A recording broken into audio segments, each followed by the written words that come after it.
असंभव शब्द जो है वो सिर्फ कायर इस्तेमाल करते हैं। असंभव और संभव के बीच जो दूरी है वो इंसान के निश्चय पर आधारित है। कितना दृढ़ संकल्प है, बस फिर वो चीज हो पाएगी या नहीं हो पाएगी।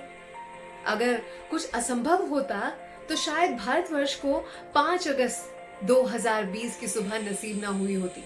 और ये संभव हो पाया क्योंकि किसी का विश्वास था, वो भी पूर्ण विश्वास कि ये एक दिन होकर रहेगा।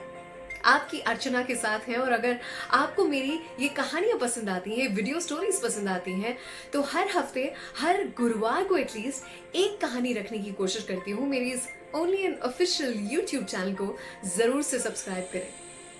आज की कहानी, एक राजा था जिसे पक्षियों का बड़ा शौक था और उसे 2 बहुत ही सुंदर पक्षी किसी ने गिफ्ट के तौर पर दिए थे।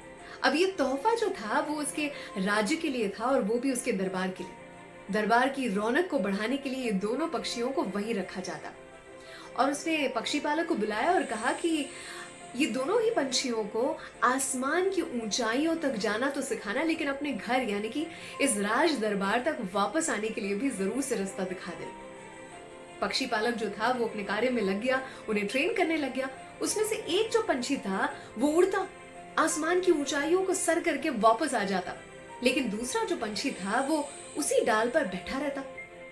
ये दिनों तक चला और उस पक्षी पालक ने फिर हार मान ली। उसने राजा से कहा कि ये तो टस से मस होने को तैयार ही नहीं है, बिल्कुल हिलने को तैयार नहीं है, अपनी डाली पे से हिलता नहीं है। राजा बड़े व्याकुल हो गए। उन्होंने कहा कि ये तो राज्य का सबसे दी बेस्ट पक्षी पालक है, अगर ये नहीं कर सकता तो खैर इसे थोड़ा और समय दिया जाए। थोड़े समय बाद भी जब वो पक्षी उड़ने को तैयार ही ना हुआ तो राजा ने अपने राज्य में से बड़े बड़े ज्योतिषों को और भविष्य बताने वालों को और पक्षी के जो चिकित्सक थे उनको भी बुलावा भेजा। सबने आके अपना कार्य किया, लेकिन वो पंछी उस पेड़ की डाल को छोड़ने के लिए तैयार ही नहीं था। एक दिन एक राज्य का किसान जो आसपास से गुजर रहा था, उसने सोचा कि यहाँ से राजा का महल तो काफी पास में है और उसने भी सुन रखी थी उस पंछी की कहानी जो काफी हठीला था और उस डाल पर से हिलने को तैयार नहीं था।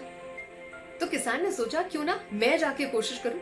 अब राजा इतने व्याकुल हो चुके थे और इतने उत्सुक थे कि दोनों ही को उड़ता हुआ देखना चाहते थे। उन्होंने किसान से भी कहा तुम भी कोशिश करके देख लो। राजा तो अपने कार्य में लग गए, लेकिन अगली सुबह जब उन्होंने आसमान की ओर देखा तो उन्होंने देखा कि दोनों के दोनों पंछी साथ में उड़ रहे थे। कितने मनमोहक लग रहे थे दोनों एक साथ। राजा की खुशी का ठिकाना नहीं रहा था। उन्होंने जल्दी से उस किसान के लिए बुलावा भेजा और पूछा उससे, ऐसा तो क्या जादू किया तुमने कि दूसरा पंछी मेरा ये उड़ बैठा। किसान ने कहा, राजा जी सच बताऊं तो मैंने कोई जादू नहीं किया था, सिर्फ इतना किया कि वो जिस डाल पे बैठा हुआ था उस डाल को काट दिया।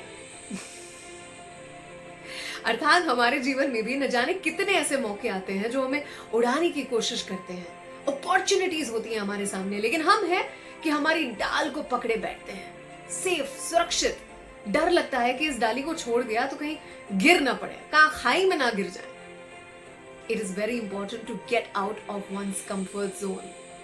वो कहते हैं ना कि असंभव की सीमा को अगर जानना चाहते हो, असंभव की सीमा को अगर जानना चाहते हो तो असंभव से आगे निकलो। और दुनिया में चाहिए हुई चीजें सिर्फ 2 ही बार होती हैं।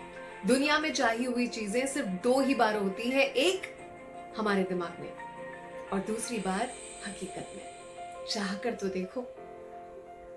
अगर आपको मेरी ये कहानियां पसंद आती हैं तो हर हफ्ते मेरी इस only and official YouTube channel पर जरूर से लगती हूँ एक फ्रेश कहानी। अगर आपको पसंद आती है तो मेरी इस चैनल को जरूर से सब्सक्राइब करें, कमेंट करें, अच्छा लगता है।